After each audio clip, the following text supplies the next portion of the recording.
नमस्कार मैत्रिणींनो, नमस्कार. वनिता मंडळ या कार्यक्रमात तुमचं मनपूर्वक स्वागत. सुरुवातीला ऐकूया नर्सिंग क्षेत्रात काम करणाऱ्या स्वाती जाधव यांची पल्लवी गोडसे यांनी घेतलेली मुलाखत.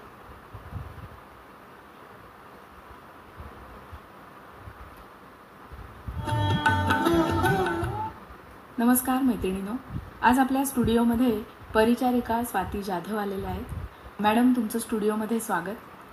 धन्यवाद मॅडम. नमस्कार. असं म्हणतात की परिचारिका हा आरोग्य सेवेचा कणा आहे आणि परिचारिका ही नेहमीच आईची भूमिका बजावत असते. बरोबर. तर मला आधी असं सांगा की तुमच्याविषयी मला थोडंसं जाणून घ्यायचं आहे की तुमचं बालपण कुठलं, तुमचं शिक्षण किती झालं, काय सांगाल? माझं बालपण तर मुंबईचंच आहे. लहानाची मोठी मुंबईत झाली. शिक्षण 10वीपर्यंतच झालं, कारण की आम्ही 5 बहिणी होतो.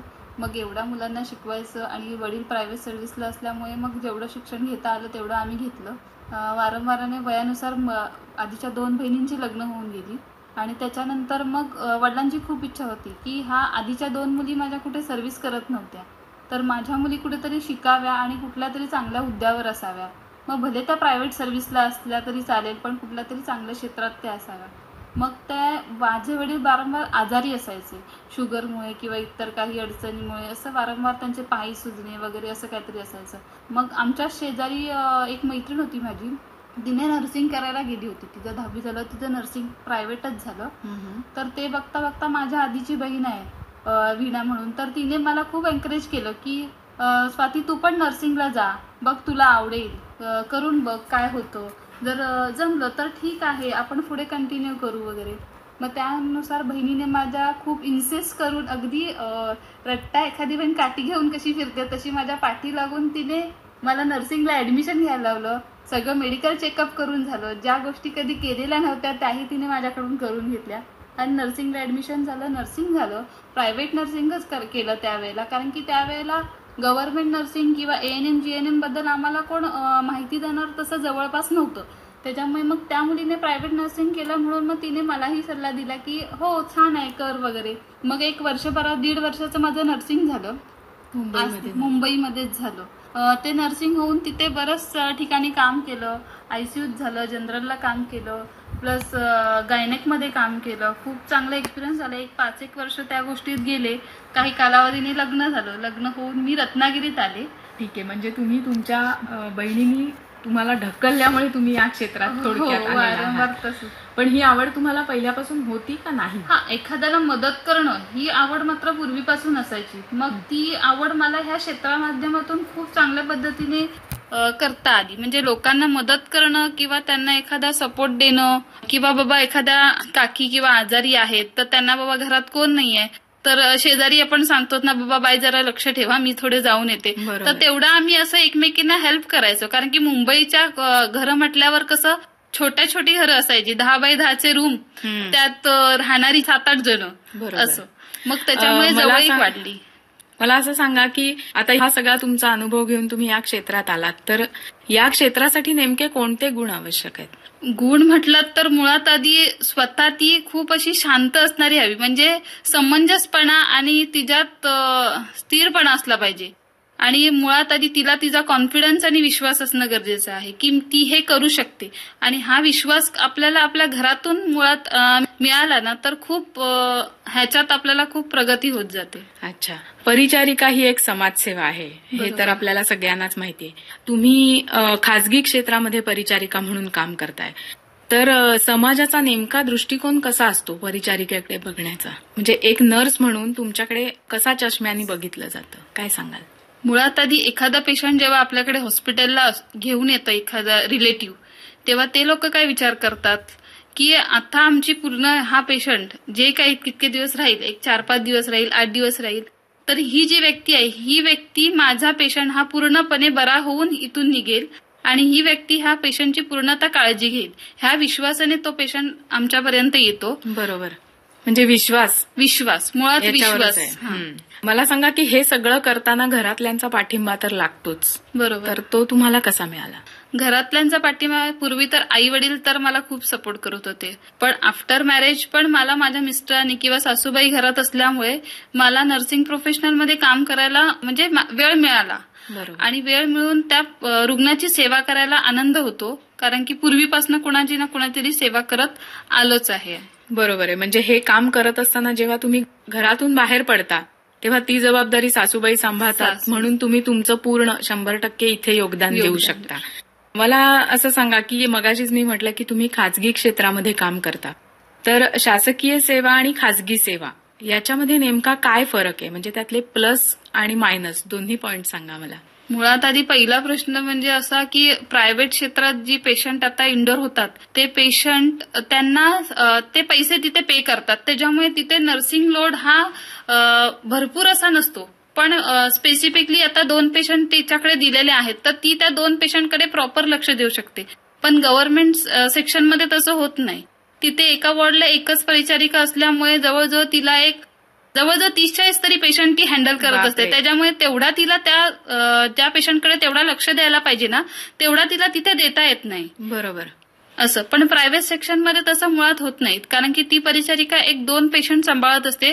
त्याच्यामुळे त्या पेशंटची खूप आपलं म्हणून त्या पेशंटची ती परिचारिका काळजी घेत असते. म्हणजे क्वालिटी म्हणाल तर खाजगी हां. सेवेमध्ये जास्त मिळेल, हां. असं तुमचं म्हणणं आहे. बरोबर. आता मला सांगा की सेवा कुठलीही असो, म्हणजे कुठेही असो, खाजगी असो किंवा सरकारी असो, रुग्णांशी आणि त्यांच्या नातेवाईकांशी संवाद हा तर तुम्हाला करावाच लागतो. बरोबर. जेव्हा पेशंट तुमच्याकडे सिरियस आलेला असतो तेव्हा त्यांचे नातेवाईक सुद्धा असे पॅनिक झालेले असतात, तर ते महत्वाचं असतं की त्यांना धीर देणं, त्याचबरोबर त्या पेशंटकडे लक्ष देणं. त्याबद्दल सांगा थोडं. मुळात तरी पहिला पेशंट आला तर आम्ही पेशंट आधी आत घेतो, रिलेटिव्हना सांगतो काकी एक 5 ते 10 मिनिटं द्या, तुमच्याशी आम्ही येऊन बोलतो.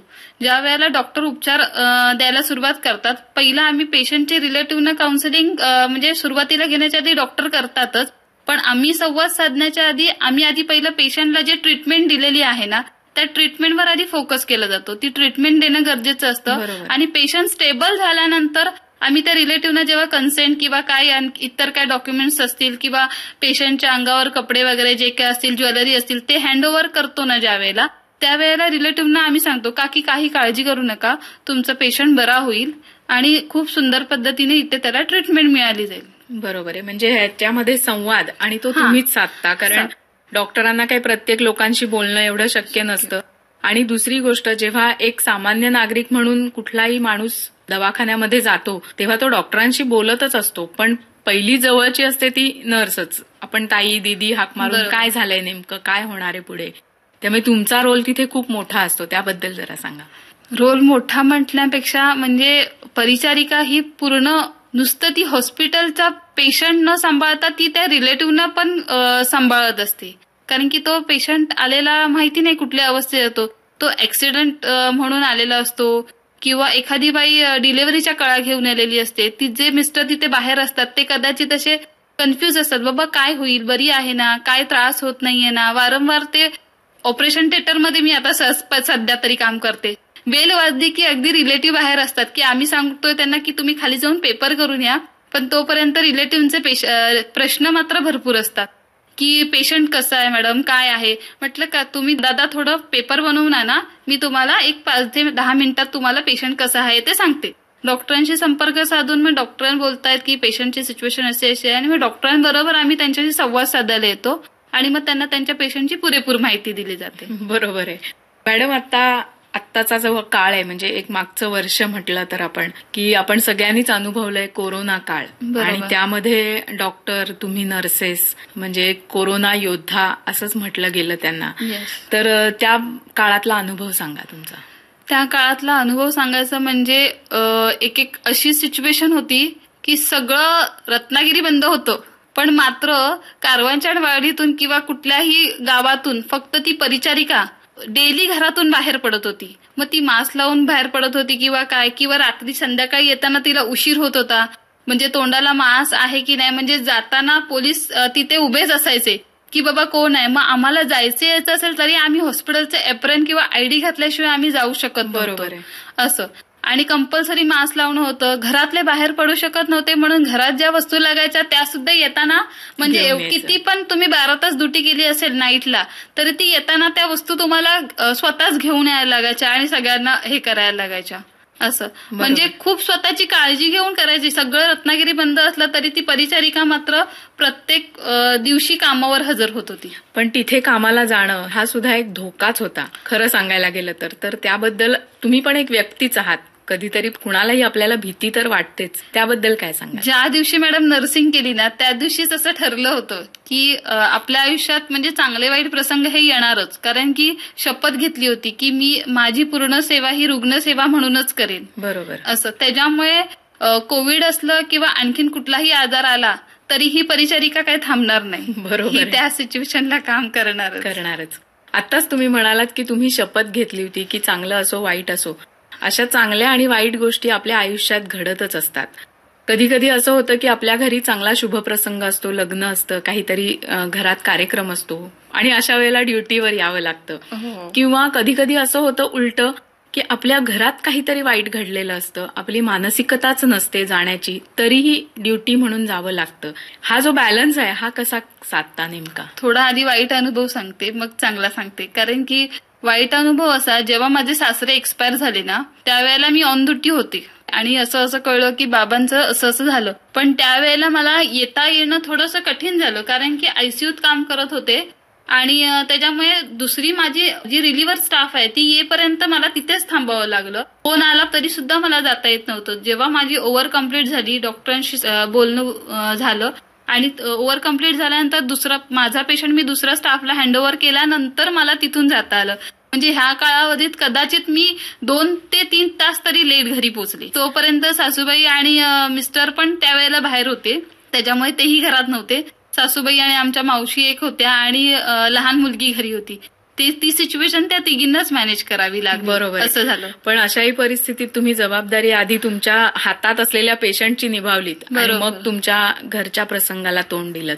आत्ताच मॅडम मी म्हटलं की चांगले आणि वाईट अनुभव घेता घेता तुम्ही हे तुमचं व्रतच आहे हे एक प्रकारचं, तर ते तुम्ही निभावताय.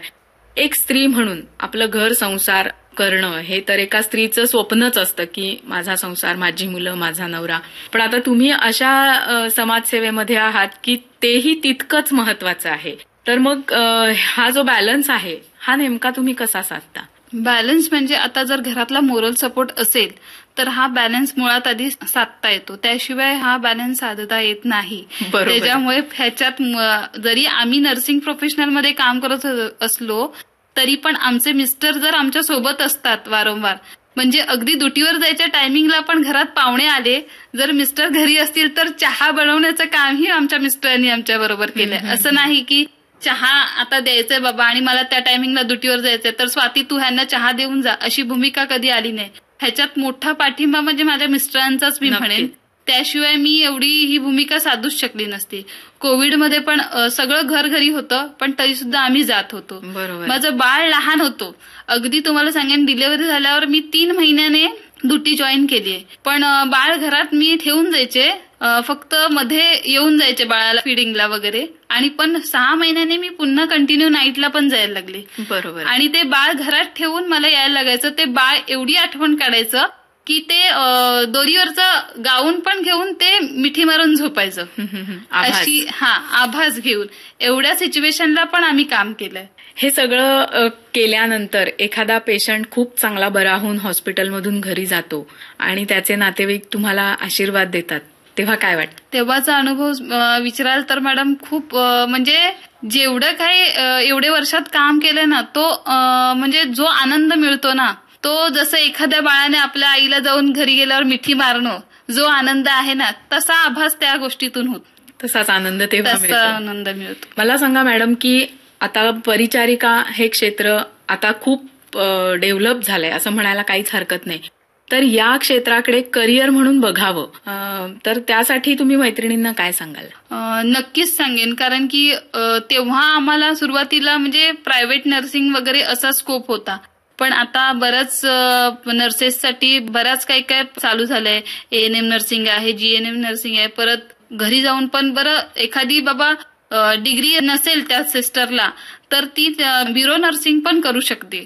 असं ब्युरो नर्सिंग हे आता म्हणजे रत्नागिरीत एवढा विशेष चालू नाही आहे, पण भविष्यात ते नक्की चालू होणार. म्हणजे काय सांगा त्याबद्दल? ब्युरो नर्सिंग म्हणजे जे घरात पेशंट वृद्ध आहेत पेशंट्स, तर त्यांना घरात कोण नसतील रिलेटिव्ह, तर त्यांची सेवा देण्यासाठी हे ब्युरो नर्सिंग असतं. अच्छा. तर त्यासाठी ज्या नर्सेस आहेत ना, त्या घरी जाऊन त्यांना सेवा सर्व्हिस देतात. देऊ शकतात, असं अच्छा. सेवा देऊ शकतात. मग ह्याच्यासाठी बरेचसे ब्रदर्स पण आता आहेत, सिस्टर्स आहेत, म्हणजे भरपूर आता फॅसिलिटी आहे. बरोबर आहे. मॅडम, आज तुम्ही एवढी वर्ष या क्षेत्रामध्ये काम करतायत, तर तेव्हा 10वी नंतर ताईने ढकलल्यानंतर या क्षेत्रात आलेल्या तुम्ही आणि आज एका मुलीची आई तुम्ही आणि त्यामध्ये हा परिचारिकेचा प्रवास, तर त्यामध्ये तुमच्यात झालेला बदल काय सांगाल? बदल सांगायचं गेलं तर खूप बदल.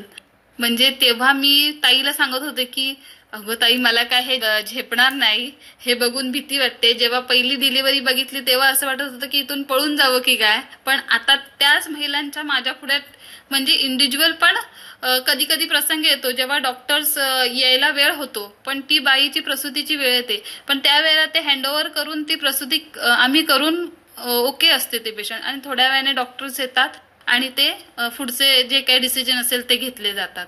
पण त्यावेळेला ती सिच्युएशन म्हणजे एक्सपिरियन्स हा 20 वर्षाचा कालावधी गेला, हा एक्सपिरियन्स असल्यामुळे आणि चांगल्या ठिकाणी काम केलं मुळात आधी, त्याच्यामुळे हा एक्सपिरियन्स वाढतो आणि काम करायला प्रोत्साहन मिळते. नक्कीच. आणि तुमचा जो कॉन्फिडन्स आहे तो 20 वर्षापूर्वीचा आणि आत्ताचा ह्याच्यामध्ये तेवढ्या पटीने फरक पडलेला आहे. हो, नक्कीच नक्कीच. ताई, तुम्ही 20 वर्ष आज ही सेवा करताय, तर ही एक परिचारिका ही भूमिका आहे, एक भूमिकाच म्हणायला हरकत नाही, जी तुम्ही आता आयुष्यभर निभावत आहे. तर त्याचे काय फायदे आहेत असं वाटतं तुम्हाला? फायदा सांगायला गेला तर मॅडम, मुळात म्हणजे कसं परिचारिका झाल्यामुळे आपल्या घरातल्यांना जे काही म्हणजे एखाद्याला समजा ताप आलाय तर ठीक आहे, आपल्याला माहितीये बाबा ह्याला पॅरासिटामॉल दिलं तर थोडा म्हणजे बरं वाटेल का, किंवा एखाद्याला काय रिएक्शन आली तर बाबा ह्यांना कुठल्या डॉक्टरांकडे न्यायचंय, एखाद्याला चेस्ट पेन होत आहे तर कुठल्या डॉक्टरांकडे न्यायला हवं, ह्या गोष्टीचा फरक आहे ना त्या परिचारिकाला खूप चांगला समजतो. बरोबर आहे. म्हणून प्रत्येक घराघरात ही परिचारिका असणं गरजेचं आहे, मला म्हणायचं आहे. अगदी खरं आहे. बरोबर आहे. म्हणजे आता जसं तुम्ही म्हणालात तसं की घरामध्ये छोटंसं जरी एखादा प्रसंग घडला असेल तर त्या प्रसंगानुरूप आपल्याला त्या माणसाला काय बेसिक ट्रीटमेंट द्यायला पाहिजे हे तर तुम्हाला माहीत असतं. आणि त्याचबरोबर जेव्हा तो पेशंट हॉस्पिटलाइज होतो तर तिथे गेल्यानंतर सुद्धा त्याचा जो प्रवास चालला आहे तोही बरोबर आहे की नाही हेही तुम्ही जास्त सामान्य माणसांपेक्षा जास्त जाणू शकता. त्यामुळे तुम्ही म्हणालात ते बरोबर आहे की प्रत्येक घराघरामध्ये एक तरी परिचारिका हवीच. मैत्रिणींनो, की आता मॅडम म्हणाल्या तसं की खरंच प्रत्येक घरात एक परिचारिका हवी आणि परिचारिका हा आरोग्य सेवेचा कणा आहे असं आपण सुरुवातीलाच म्हटलंय. तर मॅडम आज एवढी वर्ष ही सेवा करता आहेत. मॅडम, तुम्हाला पुढच्या सगळ्या तुमच्या वाटचालीसाठी आम्ही आमच्या आकाशवाणी परिवाराकडून शुभेच्छा देतो. तुम्ही इथे आलात आणि आमच्या मैत्रिणींशी इतक्या छान गप्पा मारलात त्याबद्दल आकाशवाणी परिवारातर्फे मी आपले आभार मानते. धन्यवाद. धन्यवाद मॅडम.